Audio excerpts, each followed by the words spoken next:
Provérbios capítulo 8, versículo 14 ao 21 diz: Meu é o conselho e a verdadeira sabedoria, eu sou o entendimento, minha é a fortaleza.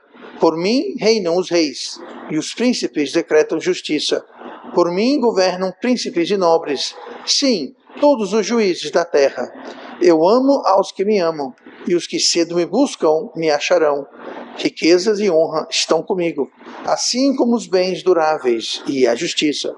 Melhor é o meu fruto do que o ouro refinado, e os meus ganhos mais do que a prata escolhida.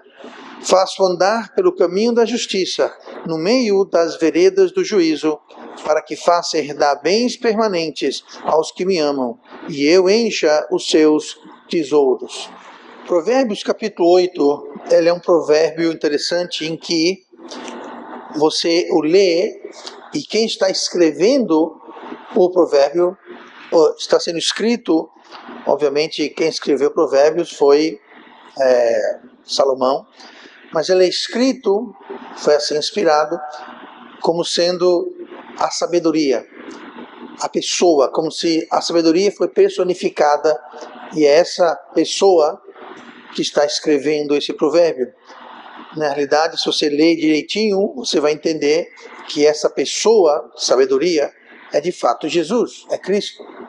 Mas no trecho que nós lemos aqui, está falando sobre o conselho. Meu é o conselho.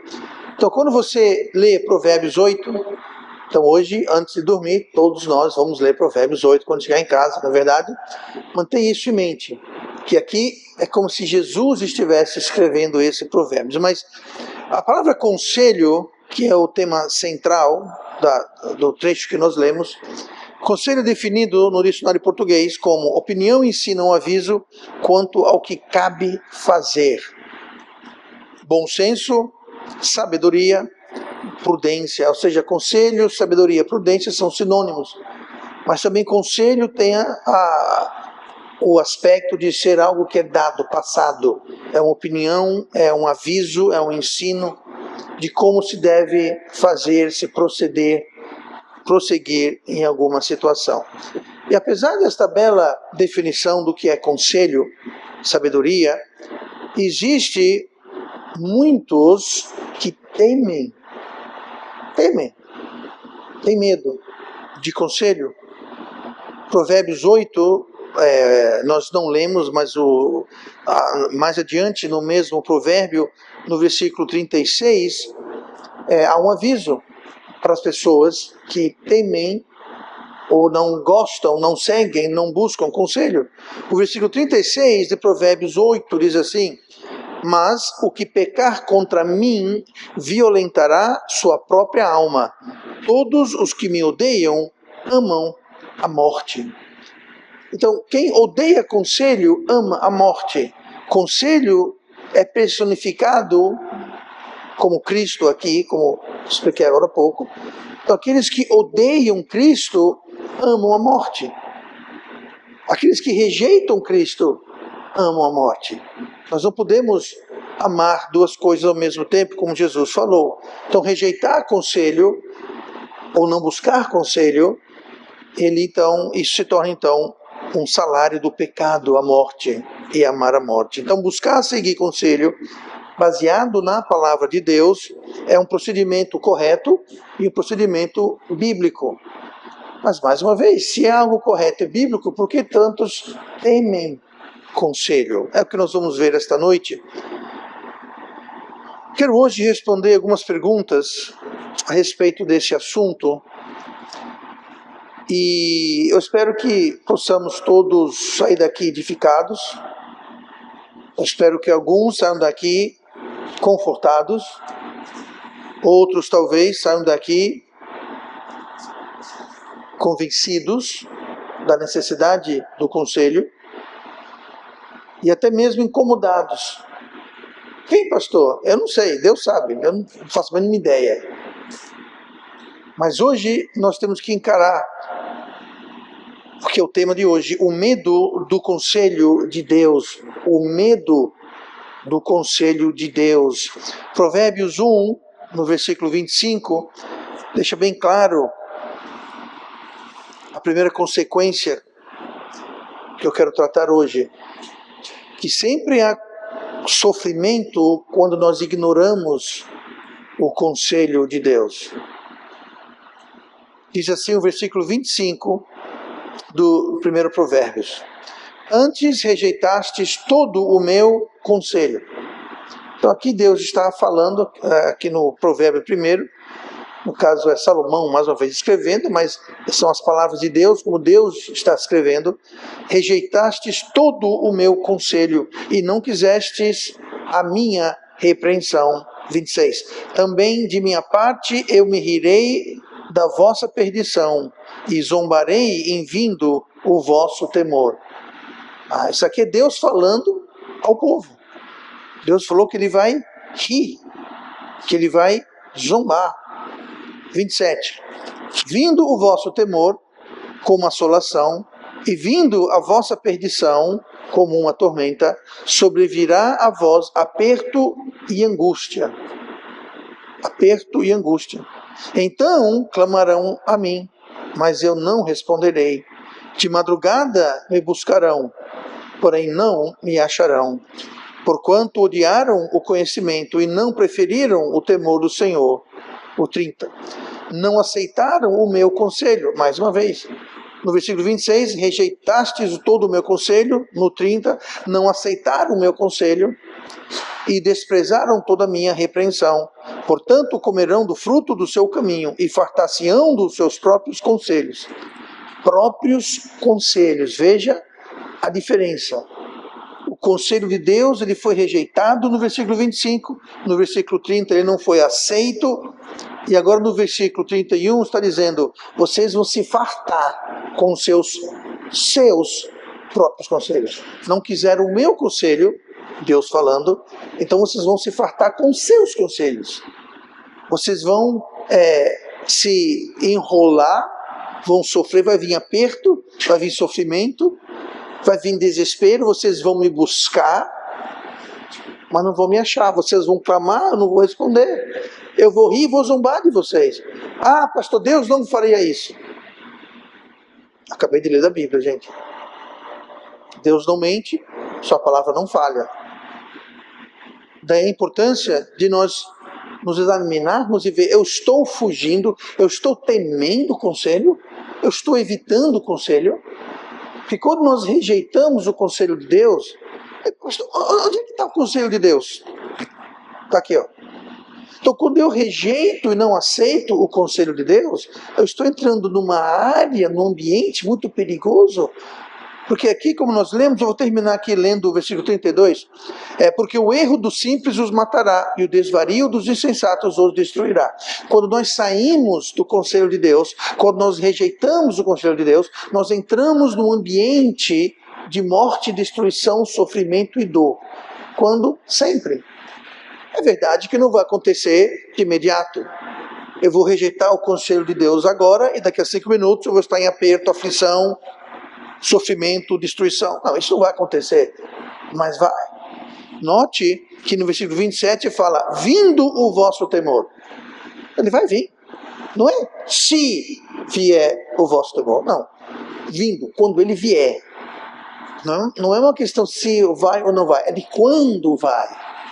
Que vai vir, vai. É só uma questão de quando. E muitas vezes o ser humano ganha uma certa confiança, uma certa arrogância, porque Deus, na sua paciência, na sua misericórdia, ele adia aquela situação, e nós achamos que de algum modo nós somos uma exceção. Eu sou uma exceção, eu venho rejeitando o conselho, eu não busco o conselho, eu vou contra o conselho de Deus, e está tudo bem comigo, então eu devo ser uma pessoa muito especial. Eu posso contrariar a palavra de Deus, e a palavra de Deus não vale para mim. Gente, isso não acontece. O único exemplo que poderíamos dar de uma pessoa que consistentemente rejeita o conselho de Deus, e rejeita o conselho de Deus, e rejeita o conselho de Deus, e não é completamente destruído, é o perdido.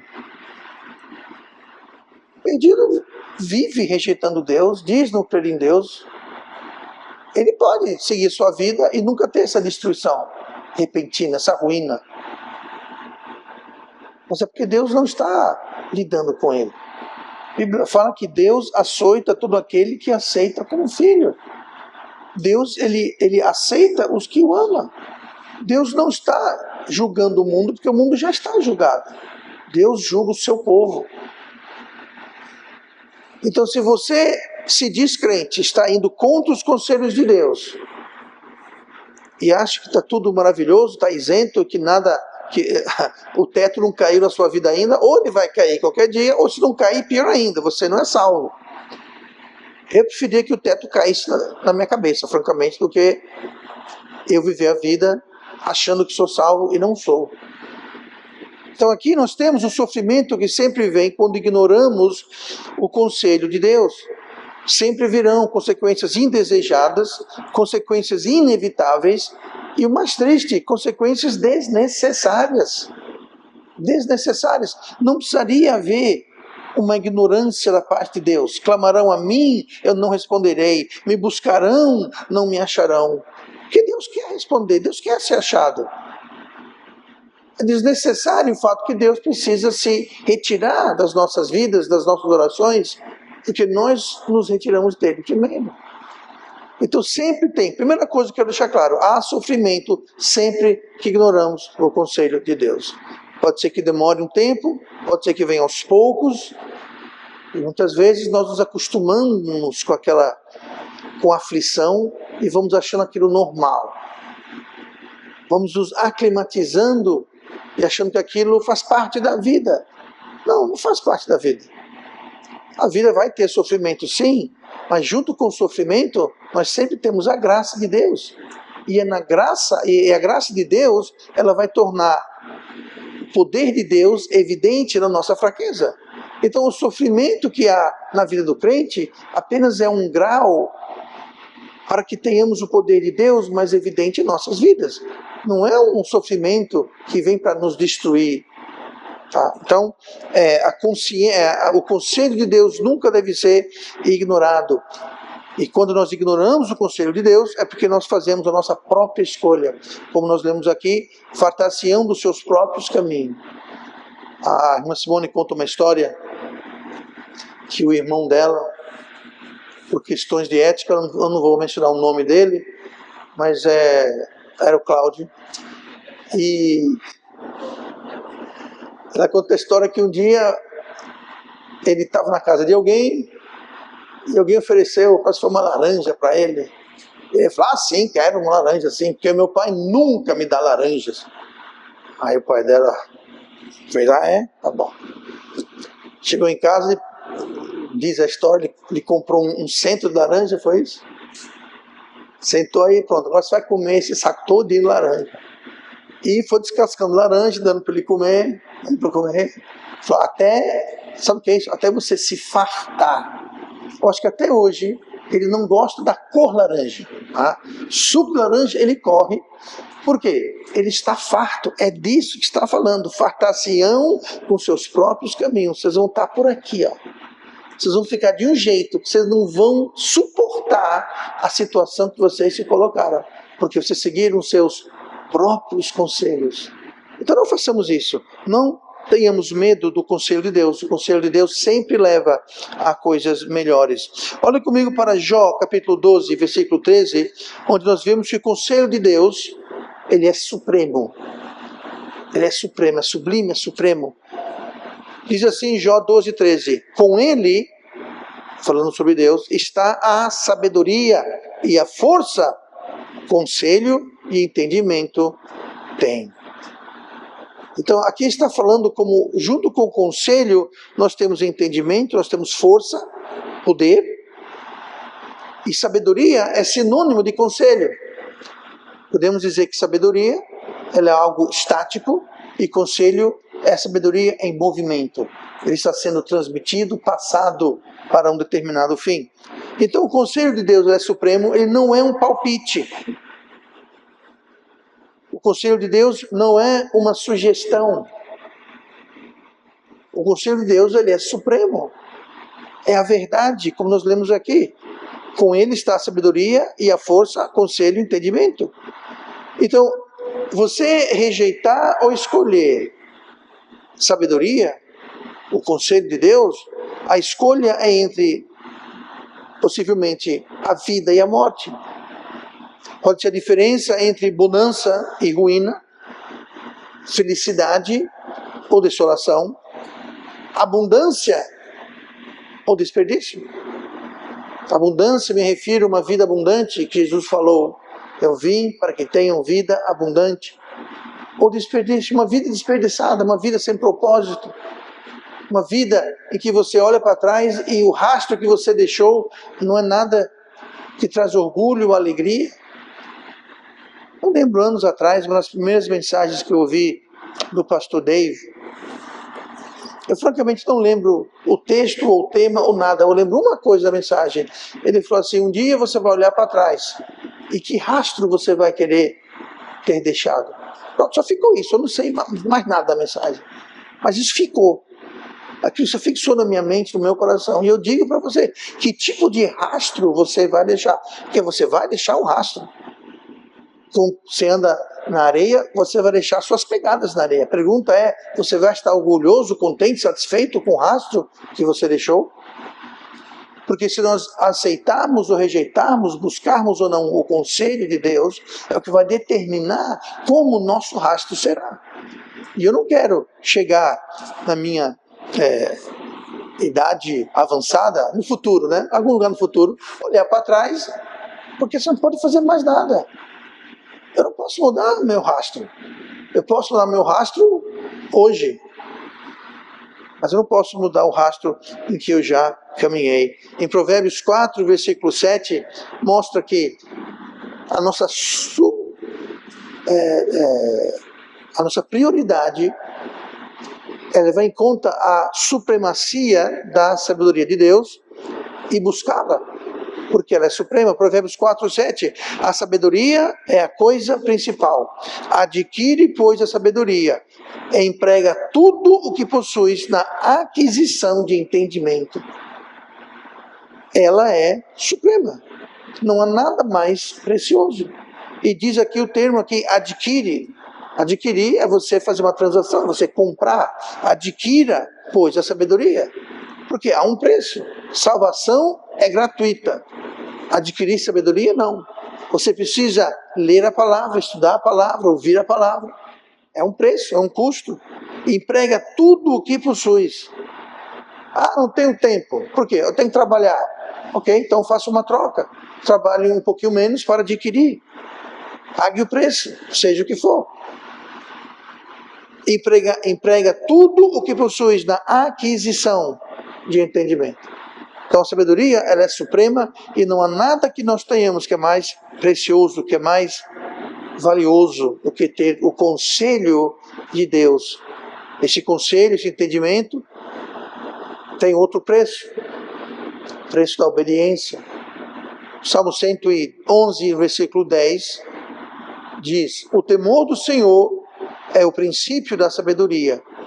Bom entendimento tem todos os que cumprem os seus mandamentos, e o seu louvor permanece para sempre.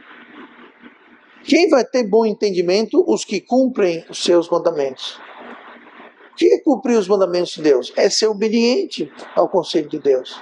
Quando nós somos obedientes, nós vamos ter entendimento. A grande ironia é que na mente do ser humano natural funciona o inverso. Nós queremos primeiro entender para depois cumprir.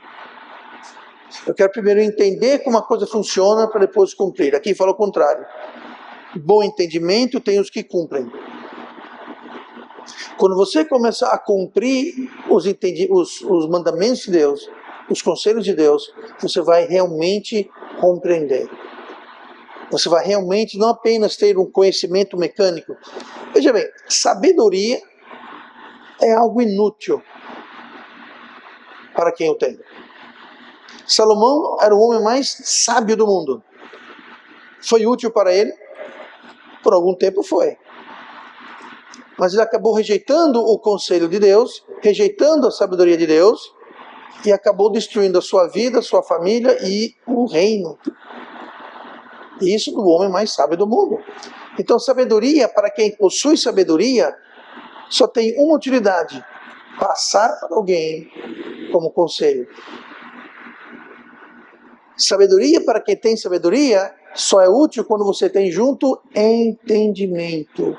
Entendimento é aplicação da sabedoria, é a vivência da sabedoria, é a sabedoria na prática. Você não pode ter entendimento se você não tem sabedoria, é impossível. Você não pode viver de forma correta se você não tem a sabedoria. Então é importante ter sabedoria, mas sabedoria é a teoria, entendimento é a prática.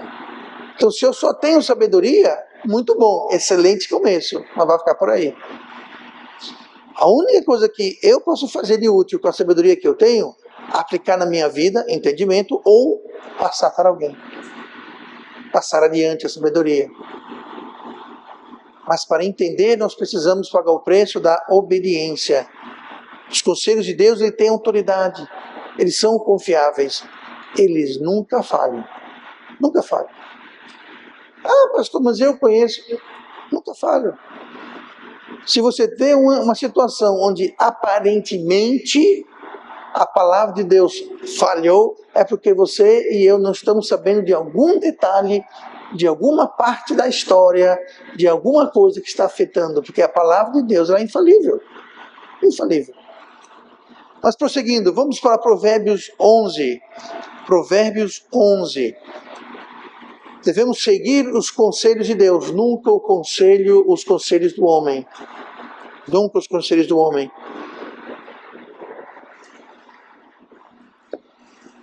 Provérbios 11, olhe comigo no versículo 14. Seguindo o pensamento que eu mencionei agora sobre quem tem sabedoria, só pode passá-la adiante, e se não aplicá-la, não tem utilidade nenhuma. Eu digo mais, se alguém tem sabedoria e não tem entendimento para colocar em prática, o que a Bíblia chama de alguém que tem sabedoria, mas não a pratica? Tem sabedoria, mas a rejeita. A Bíblia chama isso de um escarnecedor. Provérbios, nós temos 4 tipos de pessoa. O simples faz coisa errada porque não tem sabedoria. É simples. Ele não sabe melhor. Pronto. Aí tem o tolo. O tolo é aquele que rejeita a sabedoria. Ele não sabe e não quer saber. Então ele não busca o conselho. O escarnecedor, no entanto, é alguém que tem sabedoria. Ele sabe, porém rejeita. Ele é um tolo turbinado. É um tolo tomando esteroides. É um tolo multiplicado. É pior do que um tolo. Então, se eu só tenho sabedoria, mas não aplico com entendimento, eu sou um escarnecedor. Porque eu sei o que fazer, mas não faço. E a 4ª categoria, são vários nomes, eu vou colocar uma só, é o prudente, é o sábio. Tá? É aquela pessoa que tem sabedoria e entendimento. Tá? Então, qual categoria você está? Bom, vamos lá, Provérbios 11, 14. Não havendo sábios conselhos, o povo cai, mas na multidão de conselhos há segurança. Na multidão de conselhos há segurança. Embora a sabedoria de Deus seja a coisa principal, seja suprema, seja autoritária, o conselho de pessoas sábias também é louvado na Bíblia. Conselho de pessoas sábias, pessoas que têm conhecimento. Provérbios 15, o versículo 22 diz assim: quando não há conselhos, os planos se dispersam, mas havendo muitos conselheiros, eles se firmam. Então existe a questão de ter conselheiros, obviamente, que vão aconselhar a partir da palavra de Deus. Mas, pastor, como é que eu posso saber se alguém está aconselhando a palavra de Deus? Peça para mostrar. Estou aqui há 20 anos. Há 20 anos eu falo a mesma coisa. Se eu pregar, ensinar, aconselhar qualquer coisa, você tem todo o direito e até a obrigação de falar: Aonde, pastor? Aonde que tá isso? Aí eu vou, a gente senta, a gente vai lá e a gente vê o porquê que eu estou pregando, aconselhando, ensinando aquilo. Que essa é a prova final, essa é a autoridade final, esse é o conselho final. Eu sou apenas um conselheiro. E aqui está dizendo o quê? Havendo muitos conselheiros, eles se firmam. Então, buscar conselho de Deus, obviamente, como através da oração. Mas como é que essa história de buscar conselho na oração? A oração não é para a gente mudar a mente de Deus, é para Deus mudar a cada um de nós. Então, quando eu estou buscando Deus em oração, Deus pode falar ao meu coração, Ele pode mudar o nosso coração. Nós buscamos conselho de Deus lendo a palavra de Deus, meditando na palavra de Deus, e nós podemos buscar conselhos com conselheiros bíblicos, fiéis. Pode ser o pastor, pode ser outro irmão, conquanto que ele possa lastrear o conselho na palavra de Deus, e não na opinião dele, no conselho dele, o que ele acha. Tá? Então, isso você nunca vai ter da minha parte. Eu nunca vou ter uma opinião baseada no que eu acho, no que eu penso. Tá? E quando eu faço, eu digo, ó, isso aqui é a minha opinião, o que eu faria. Tá? Eu deixo isso bem claro, mas eu me baseio aqui. Agora, existe um problema sobre ter multidão de conselhos e muitos conselheiros. O que isto não está dizendo é para a gente ir de conselheiro em conselheiro, conselheiro em conselheiro, fonte de sabedoria, fonte de conselho, até eu encontrar aquilo que eu quero ouvir. Muito cuidado. Ah, sim, pastor, eu busquei conselho de 100 pessoas. Todos disseram para fazer não, mas teve um que disse que para fazer sim. Uhum. E qual você escolheu? Ah, o que disse sim. E hoje em dia, nessa época da internet, você vai encontrar todo tipo de conselheiro, com todo tipo de conselho, para todo tipo de loucura. Então, você vai achar alguém que vai concordar com a loucura do doido. Não que você seja doido, mas entenda, você vai encontrar loucura para todo gosto. Mas está lastreado na palavra de Deus. Então, na multidão de conselheiros, não é você sair se aconselhando com qualquer um. O conselho tem que fluir da palavra de Deus. Tem que emanar da palavra de Deus. Então, há segurança na multidão de conselheiros. Mas primeiro identifique-os e prove-os. Olha comigo no versículo para 2 Timóteo capítulo 4, que na sequência do pensamento, no raciocínio, nós vamos ver essa questão de multidão de conselheiros. 2 Timóteo 4,3 diz assim: porque virá tempo em que não suportarão a sã doutrina, mas, tendo coceira nos ouvidos, amontoarão para si doutores conforme as suas próprias concupiscências. Isso é justamente o que eu estou falando sobre a multidão de conselheiros. Aqui diz que virá um tempo. Esse tempo é o tempo de hoje, esse tempo é hoje. O contexto de 2 Timóteo 4 são os últimos dias, os dias em que vivemos. E aqui está falando justamente o que eu acabei de mencionar. Não suportarão a sã doutrina. Ou seja, tem o conselho de Deus, as pessoas não vão querer aquilo, vão rejeitar aquilo, como diz aqui, ó, não suportarão. Não querem saber, não vão aceitar, não querem conversa. Mas, tendo coceira, comichão, nos ouvidos. O que quer dizer isso, pastor? Eles querem ouvir alguma coisa. Eles querem fazer alguma coisa, mas eles querem que alguém diga que pode. Que alguém diga que está tudo bem. Que alguém diga que o que eles querem, o que eles desejam, está tudo certo. Então eles vão amontoar. Note que não é um ou dois ou três, é amontoar, é um monte, são muitos. Amontoarão para si doutores, as palavras doutores quer dizer ensinadores, professores, doutores. Um pastor, inclusive Paulo, falando a respeito dos dons espirituais, fala isso, pastores, doutores, são pastores que são ensinadores. Mas aqui não especifica necessariamente pastores, mas também inclui doutores, ou seja, aqueles que ensinam conforme as suas próprias concupiscências. O que é uma concupiscência? É uma vontade, é um desejo incorreto. Ou seja, eles sabem que estão errados. Por quê? Porque estão rejeitando a sã doutrina, Então preste atenção, se eu rejeito a sã doutrina, é porque eu conheço. Eu não posso rejeitar algo que eu não conheço. Para rejeitar, eu preciso saber, eu preciso conhecer, precisa estar aqui para eu poder rejeitar. Eu não posso rejeitar o que eu não conheço. Então eles conhecem a sã doutrina, mas rejeitam, não suportam a sã doutrina. Agora eles têm algum desejo, uma vontade terrível de ouvir alguém, algum doutor, dizer o que eles querem ouvir. O mundo está cheio disso. Por quê? Porque o mundo está buscando isso. E quando eu falo mundo, aqui está falando para pessoas de igrejas. Aqui não está falando do mundo lá fora não, gente. Essa aqui é o quê? É 2 Timóteo 4,3, é Paulo escrevendo para Timóteo a respeito do ministério. É uma tendência que existe no mundo, existe, mas aqui está tratando sobre essa tendência já dentro das igrejas. São pessoas que rejeitam a sã doutrina. Então são pessoas que estavam de alguma forma em contato com a sã doutrina. A sã doutrina está aqui. Eles rejeitam a sã doutrina, mas querem que alguém diga o que eles querem ouvir. Então o problema de você ter muitos conselheiros é justamente esse, é você começar a sair escolhendo até você encontrar o conselho que você quer ouvir. Isso não é buscar conselho, isso é fugir, isso é ter medo do conselho de Deus. Não, eu não vou buscar conselho, porque e se o conselho for contra o que eu quero? Gente, se o conselho de Deus é contra o que você quer, então o que você quer está errado. Ah, mas não quero saber se está errado, eu quero o que eu quero.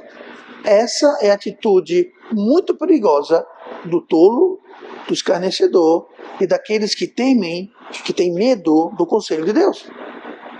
Eu não quero saber o que Deus tem a dizer sobre esse assunto, porque eu não estou interessado em fazer outra coisa, a não ser o que eu quero. Não interessa se é certo, se é errado, se é bom, se é ruim, se vai agradar a Deus, se não vai agradar a Deus. Isso não tem nada a ver. O principal é eu fazer o que eu quero.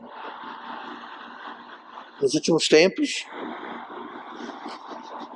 virão aqueles que não suportarão essa doutrina, mas tendo conselho nos ouvidos, amontoarão para si doutores conforme as suas próprias concupiscências. Cuidado. Cuidado para não sermos desta categoria de pessoas que temem o conselho, têm medo do conselho de Deus. O paradoxo que nós temos em relação ao sofrimento e o conselho de Deus, existem ocasiões que seguir o conselho de Deus pode envolver sofrimento, pode envolver tribulação. Eu toquei nesse assunto hoje de manhã na Igreja da Sombra. Muitas vezes nós vamos sofrer justamente porque tomamos o partido de Cristo.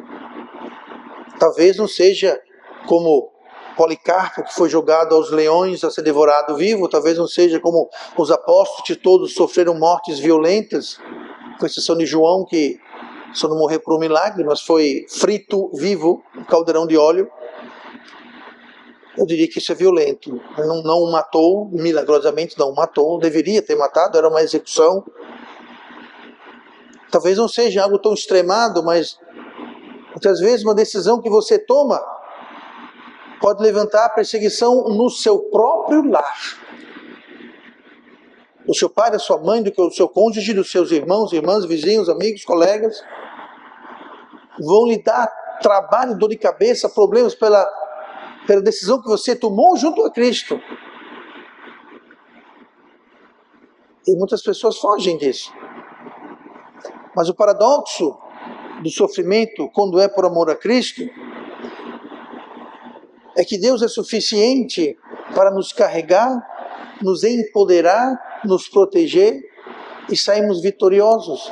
Ah, pastor, você falou aí que Policarpo e os apóstolos foram mortos violentamente e saíram vitoriosos. Como assim? Gente, Paulo falou, morrer para mim é ganho. O irmão me engana, o irmão Mumuni, não é isso? Ele teve, eu acho que nem passou mal, eu não sei direito os detalhes, mas ele foi para o hospital, foi para a UTI rapidamente, questão de horas, deram um veredito. Ele não vai sobreviver essa noite. Ele morreu hoje, não foi hoje? Hoje morreu. tumor no cérebro, não tinha sintoma nenhum, nada. Ai, que derrota! Derrota? Gente, ele que está no bem, ele está numa boa agora.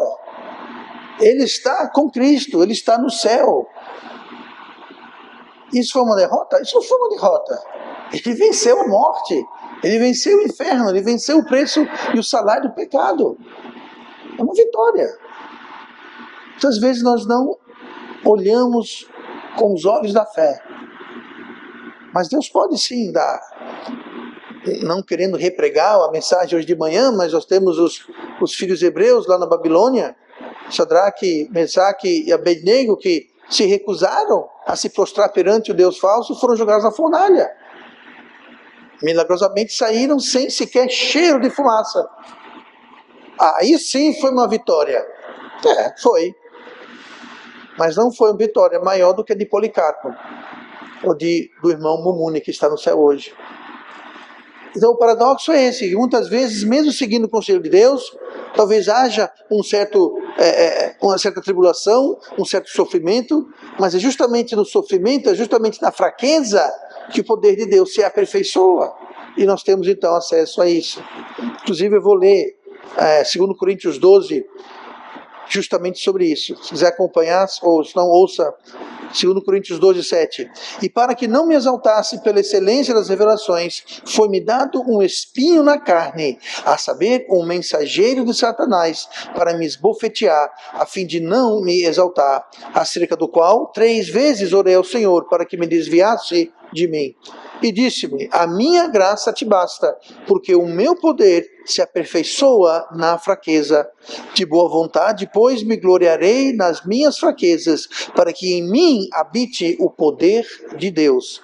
Por isso, sinto prazer nas fraquezas, nas injúrias, nas necessidades, nas perseguições, nas angústias, por amor de Cristo, porque quando estou fraco, então estou forte.